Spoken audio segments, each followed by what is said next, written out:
अस्सलाम वालेकुम my respected viewers. मैं उम्मीद करती हूँ आप सब ठीक होंगे।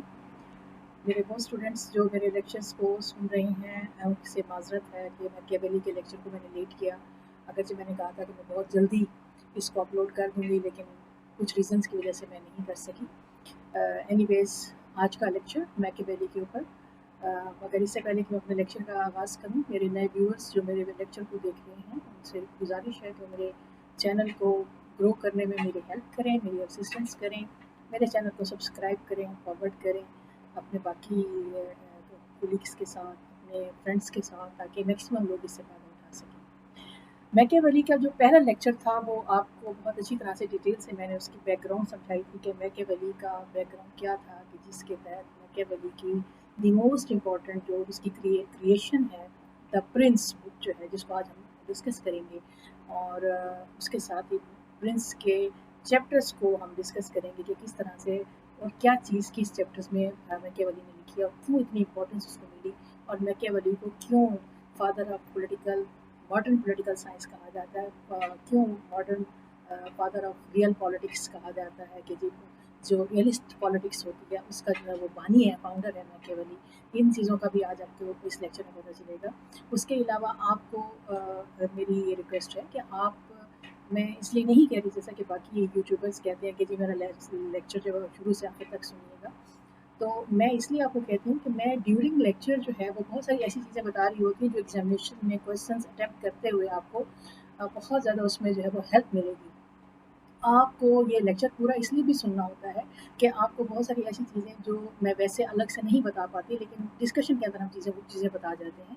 तो आप पूरा इसको सुनें, पूरा अंडरस्टैंड करें, और मैं आपको यकीन दिलाती हूँ कि अगर आप इस लेक्चर को पूरी तरह सुनेंगे तो आपको मैकियावेली का कोई भी क्वेश्चन आएगा, आप सिर्फ पास मार्क्स नहीं लेंगे, you will get a very excellent marks in CSS exam, in masters political science, और डूइंग एसोसिएट डिग्री प्रोग्राम, और even for general knowledge as well. अगर कुछ लोग मेरे जनरल नॉलेज के हवाले से मेरी चीज़ें सुनते हैं तो उनके लिए भी एक बहुत ही मज़े की चीज़ है इसके अंदर, क्योंकि Machiavelli is a person, Machiavelli is a thinker जिसके थॉट्स को आज भी लोग जो हैं उसको बड़ा अप्रिशिएट भी करते हैं। कुछ लोग उसको अप्रिशिएट करते हैं, कुछ लोग उसे कहते हैं कि जी ये बड़ा रूथलेस किस्म की उसकी एक्सप्रेशंस हैं, जो उसके पावर्स हैं जो अपने रूलर को दे रहा है। लेकिन उसकी कॉजेज़ हैं जो मैंने अपने फर्स्ट लेक्चर में बताई थी। मैकियावेली का जो फर्स्ट लेक्चर था कि अंडर व्हाट सर्कमस्टेंसेस मैकियावेली ने इस किताब को, द प्रिंस को और द डिस्कोर्स, ये 2 क्रिएशंस थे मैकियावेली की, जो उसने तरतीब दी हैं और जो उसने बनाई हैं, लिखी हैं।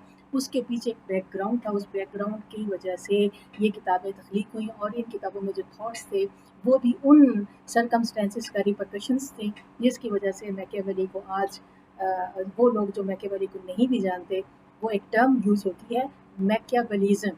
मैकियावेलिज़्म जो है वो एक ऐसा एडजेक्टिव है, एक ऐसा इस्तारा है जो इस्तेमाल होता है, जिसको मैकियावेली को नहीं भी पढ़ा जिसने, वो भी मैकियावेलिज्म जब बात होती है तो दैट वो एक सर्टन किस्म की माइंडसेट को जो है वो रिफ्लेक्ट कर रहा होता है। तो मैकियावेली का आज का जो हमारा लेक्चर है वो हमने द प्रिंस को जो है वो टेक करना, लेकिन उससे पहले मैं आपको बताऊं कि मैकियावेली के 2 क्रिएशंस थे, the Prince and the discourse. The Prince और द डिस्कोर्स दोनों ही मैकियावेली के जो अपने थॉट्स हैं उसकी क्लियर पिक्चर्स को पेश करती हैं। और उसके साथ ही जो दोनों बुक्स का जो कंसर्न था मेजर, वो ये था कि इटली में यूनिटी लाना था, इटली में इत्तेहाद लाना था, इटली में एक स्ट्रॉन्ग गवर्नमेंट को लाना था, जिसकी प्रमोशन दोनों किताबों में हमें मैकियावेली की मिलती है। लेकिन जो सबसे ज़्यादा पॉपुलैरिटी हासिल की है वो द प्रिंस ने हासिल की है, और द डिस्कोर्स को वो पॉपुलैरिटी हासिल नहीं हो सकी।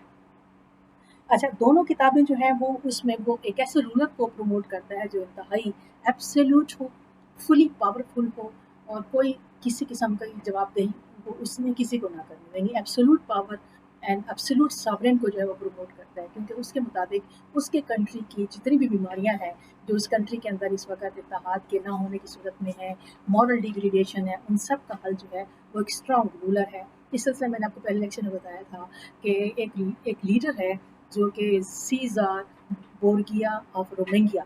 रोमेंगिया जो है वो एक इलाका है इटली का, नॉर्थ का इलाका है, जहाँ का वो रूलर था, और वो मॉडल बन गया मैकियावेली की किताब प्रिंस के लिए। और वो समझता था कि सीज़ार बोर्गिया जैसा लीडर जो है वो इटली को रिक्वायर है, इटली को यूनाइट करने के लिए। अच्छा, ये भी कहा जाता है कि मैकियावेली जो है वो उसने द प्रिंस किताब जो लिखी वो उसने मेडिची फैमिली जो उस वक्त फ्लोरेंस पे इटली का जो सिटी फ्लोरेंस था उस पर रूल कर रही थी, उनकी अट्रैक्शन को उनकी अटेंशन को गेन करने के लिए द प्रिंस किताब लिखी उसने। ये भी कहा जाता है कि मैकियावेली ने एक new kind of political science को जन्म दिया, बिल्कुल उसी तरह से जिस तरह से गलीलियो ने साइंस में नई डायरेक्शंस को मुतारिफ करवाया, बिल्कुल इसी तरह से मैकियावेली के बारे में कहा जाता है कि उसने एक new kind of political science को प्रमोट किया। इसकी कई वजूहत हैं, इसकी जो जो राय दी गई है उसमें खासी रीज़न है, सॉलिड रीज़न है उसमें। नंबर वन ये है कि मैकियावेली का जो तरीक़ाकार है, अब मैं ओवरऑल एक मैकियावेली को डिस्कस कर रही हूँ before starting the Prince book. Machiavelli का जो ओवरऑल किरदार है, जो एक ओवरऑल लिखने का स्टाइल है उसका, वो बिल्कुल उसकी जो थॉट्स हैं वो रियलिस्ट हैं। वो रिलीजन से उसका कोई ताल्लुक नहीं है। वो अपने स्टेट को रिलीजन से बिल्कुल अलग करता है। वो स्टेट को रिलीजियन फाउंडेशंस देता ही नहीं है। वो ये कहता है कि मज़हब अलग और सियासत अलग। और ये वो एलिमेंट है डियर स्टूडेंट्स जो कि अपने उस दौर के जो सिचुएशन थी, उस दौर में जो प्रिवेल कर रहा था थ्योरी, उससे हट के बात की जा रही थी।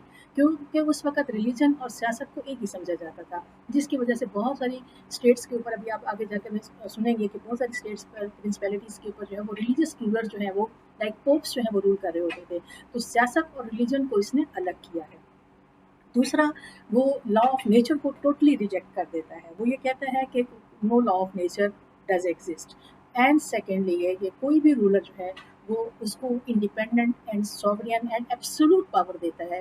वो ये कहता है कि कोई भी रूलर जो है मेरे मुताबिक जो है वो अवाम को जवाबदेह नहीं है अपने किसी भी अमल के लिए।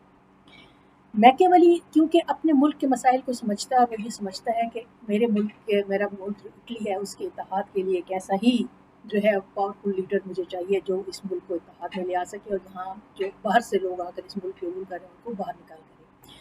तो मैकियावेली को तारीख में मुख्तलिफ नामों से याद किया जाता है। मैकियावेली को बाज़ औक़ात जो है वो तारीख में एक ज़िद्दी लड़के की ऐसे stubborn boy having a stick in his hand याद किया जाता है।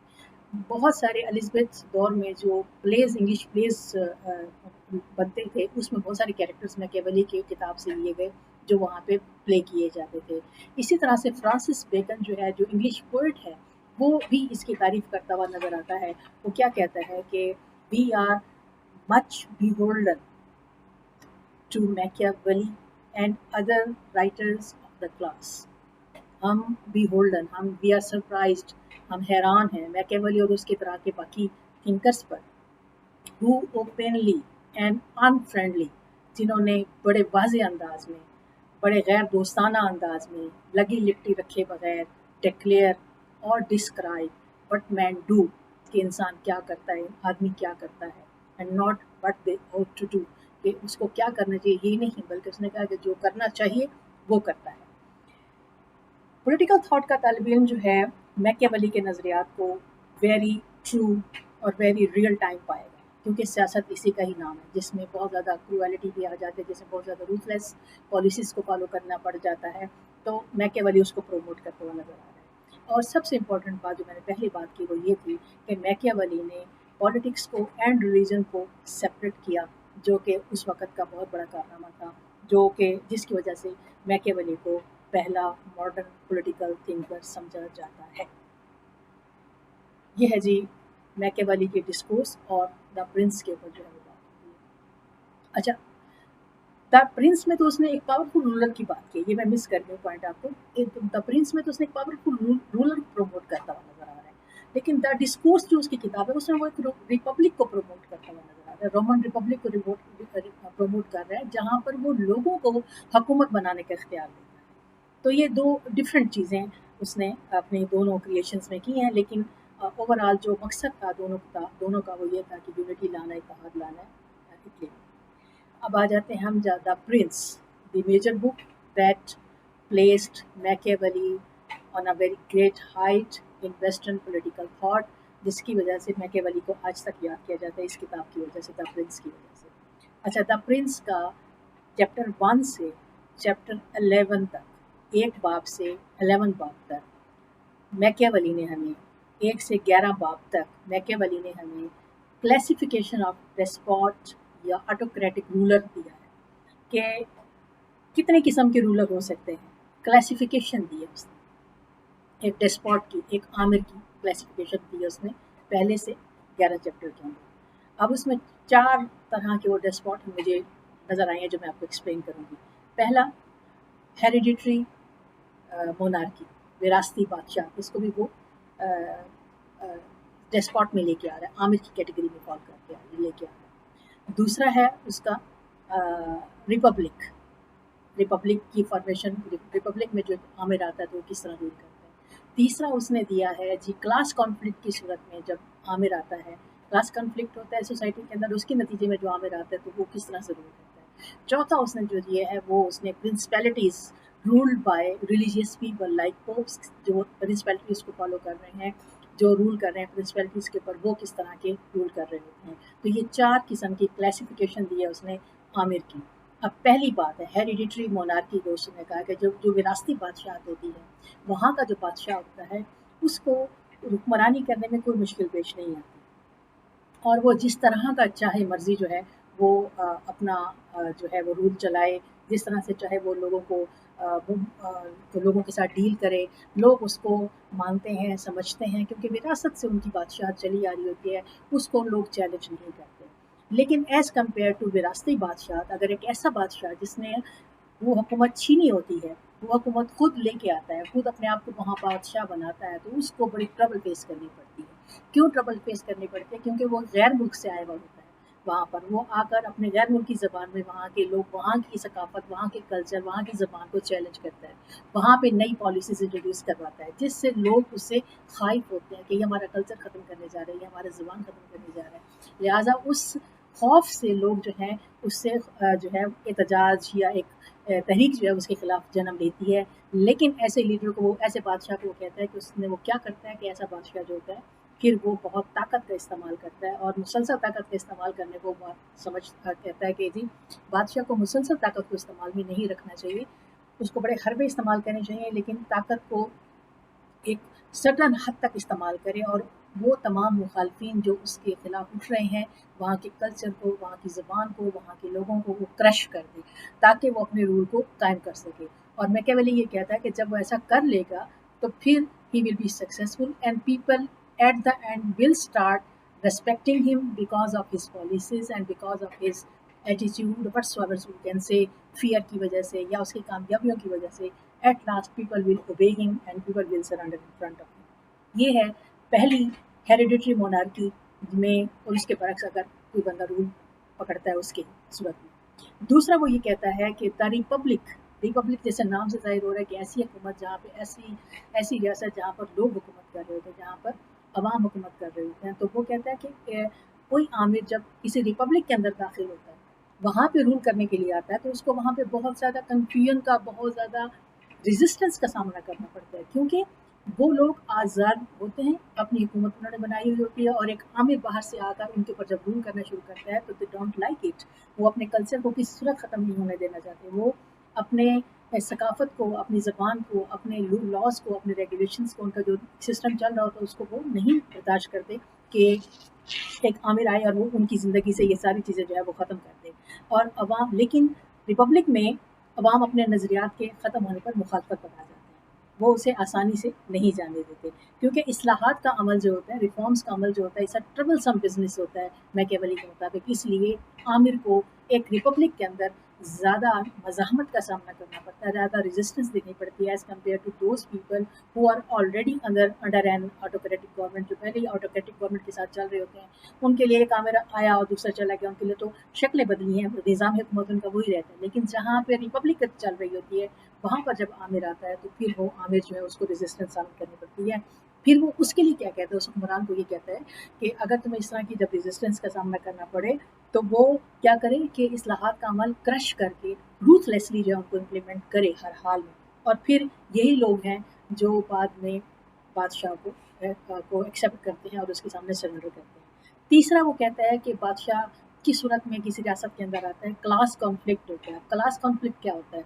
माशरे में 2 तरह के तबकात हैं, एक बहुत हाई क्लास होती है जिसे नोबेल्स कहते हैं, नोबिलिटी क्लास कहते हैं, एक आम तबका होता है, मैसेज होते हैं, पब्लिक होती है, जो कि कम जो है से आप कह लें दरमियानी क्लास का तबका होता है। अब इनके दरमियान शुरू से एक कॉन्फ्लिक्ट चल रहा होता है। अब जब ये कॉन्फ्लिक्ट चलता है तो उस सूरत में जो आमिर आता है तो वो इस कॉन्फ्लिक्ट को क्या करता है, वो अवाम को अपने साथ मिलाता है और नोबिलिटी के खिलाफ जो है, नोबिलिटी को भी साथ मिलाता है और अवाम को भी साथ मिलाता है। नोबिलिटी को इसलिए साथ मिलाता है कि उसने अपनी हुकूमत को स्टेबल करना होता है। अवाम को इसलिए साथ मिलाता है अगर जो उसको अवाम की ज़रूरत नहीं होती, क्योंकि वो एक ताकत के ज़रिए आता है और ताकत के ज़रिए उनको स्नब कर देता है, जो हुकूमत कर सकता है। लेकिन उसे पता होता है कि अवाम ही उसकी ताकत बनेंगे, अवाम ही उसकी गवर्नमेंट को जो है मजबूत करेंगे। लिहाजा वो ऐसे काम भी करता है जिससे लोग उसकी सपोर्ट, लोगों की के अंदर उसकी सपोर्ट बढ़ती चली जाए। क्यों? इस वजह से कि नोबिलिटी बेशक उसको फाउंडेशन देती है, उसको स्ट्रॉन्ग स्ट्रेंथ देती है, लेकिन नोबिलिटी वो एलिमेंट है जो उस आमिर की हुकूमत को चैलेंज करने का बाइस बन सकती है।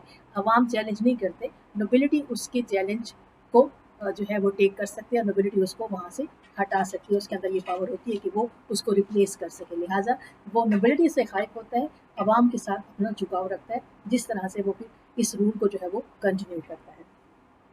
अच्छा, चौथी काइंड जो है वो डेस्पॉट की क्या होती है कि ऐसी रियासत जिसमें पोप्स जो हैं, जैसे मैंने आपको कहा कि वो दौर वो था जब मज़हब और रियासत एक ही समझे जाते थे। जब पोप्स जो थे वो रूल करते थे मुख्तलिफ प्रिंसिपैलिटीज़ के ऊपर, जहाँ पर मज़हबी लोग रूल करते थे। अब वो ये कहता है मैकियावेली कि ये वो चीज़ है, मज़हब जो है वो एक ऐसा नशा है, एक ऐसी सीमेंट है जो लोगों को ग्लू की तरह चिपका देती है, मजबूत कर देती है।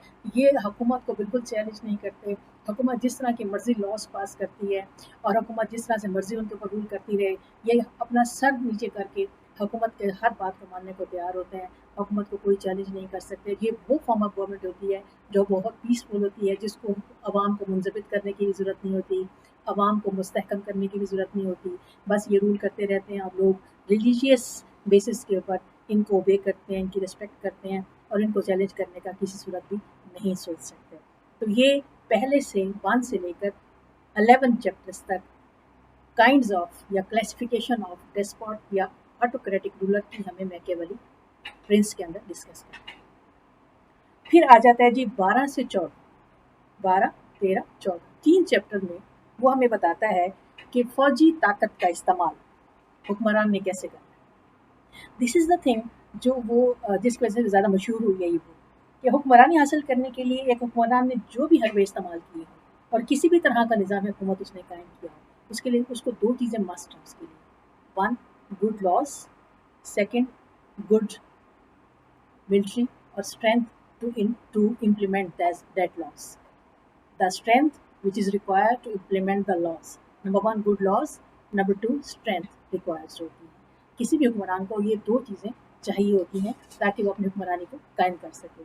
किसी भी किस्म की रियासत हो, ओल्ड रियासत हो, न्यू रियासत हो, मिक्स्ड रियासत हो, हर तरह की रियासत में good laws and good arms, असलहा, अच्छी फ़ौज, अच्छा असलहा, अच्छी दिफा is a very important thing, जिसमें हुक्मरान not only internally but externally will be able to stabilize its country, अपने कंट्री को स्टेबलाइज कर सकेगा।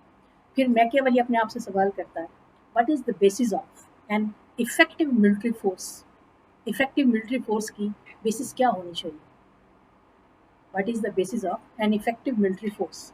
उस पर मैकियावेली एक मुतारिफ करवाता है कि कैसा निज़ाम जिसके बारे में वो ऑब्सेशन की हद तक लिखता है और उससे इस एलिमेंट से उसको बहुत प्यार है, क्योंकि उसने खुद जब वो ज्वाइन किया सर्विस को तो उसने जब उसे कौंसल का सेक्रेटरी बनाया गया तो उसने एक मिलिशिया तैयार की। अगरचे उस मिलिशिया ने कोई अच्छा परफॉर्मेंस नहीं किया, उसकी कोई अच्छी याद ना रही उसके साथ, लेकिन उसके बावजूद वो ऐसी फोर्स तैयार करने को जोर देता है। वो फोर्स वो कहता है कि should be based on the citizen of the state. उस फोर्स में वहाँ के शहरियों को शामिल होना चाहिए, बिकॉज आपको पता है एक उस दौर में एक मर्सनरी फोर्सेस हुआ करती थी। मर्सनरी फोर्सेस क्या होती थी?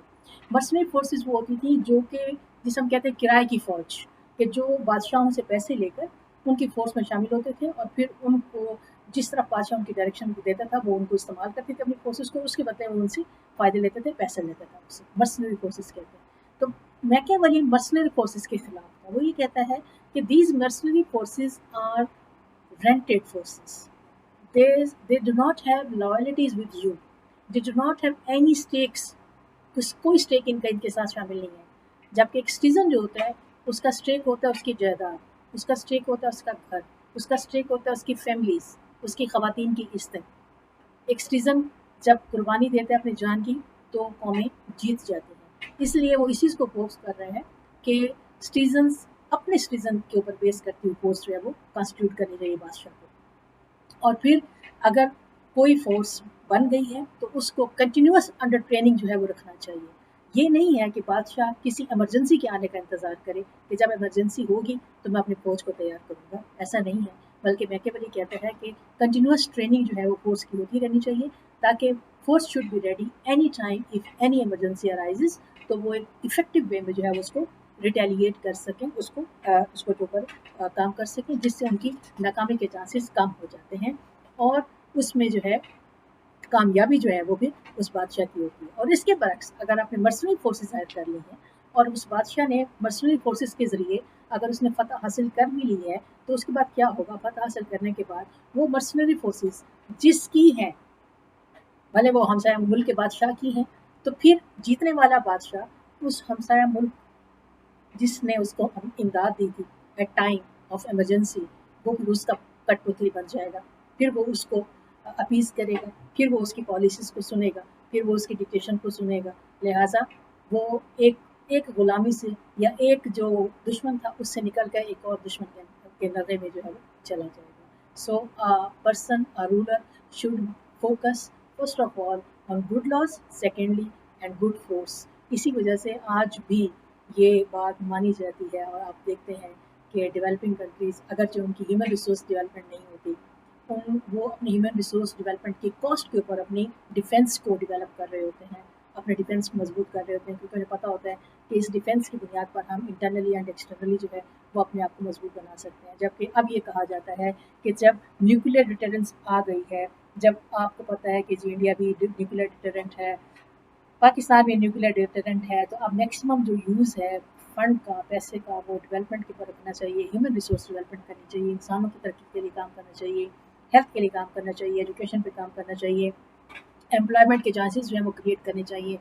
लेकिन उसके बावजूद जो डिफेंस की इम्पोर्टेंस है उसको नज़रअंदाज नहीं किया जा सकता और ये बेहतर जानते हैं हमारे जो डिफेंस को डील करने वाले इदारे हैं कि वो किस हद तक आपका डिफेंस स्ट्रॉन्ग बनाना उनके लिए बेहतहा ज़रूरी है। इसीलिए अभी अगरचे उसके ऊपर थोड़ा सा ग्रेजुअली आहिस्ता आहिस्ता कम हो रहा है, लेकिन उसके बावजूद इसकी टॉप प्रायोरिटी होती है और हमारे बजट का यूँ समझ लें कि 70% हिस्सा जो है वो अपने डिफेंस की डेवलपमेंट के ऊपर जो है वो खर्च होता है। तो मैकियावेली का time 15th century and this is 21st century, importance of military is still there. Thank you very much. दो चैप्टर्स फर्दर इसका हाफ लेक्चर इसका कंप्लीट हो गया रह गया है और आखिर में इसके कुछ जो चैप्टर्स रह गए हैं वो मैंने डिस्कस करने हैं और उसके बाद फिर इसका एक ओवर कंक्लूजन दूंगी मैकियावेली का जो आपने पेपर में अटेम्प्ट करना है। Thank you very much. इंशाल्लाह वेरी सून नेक्स्ट लेक्चर। अल्लाह हाफिज़।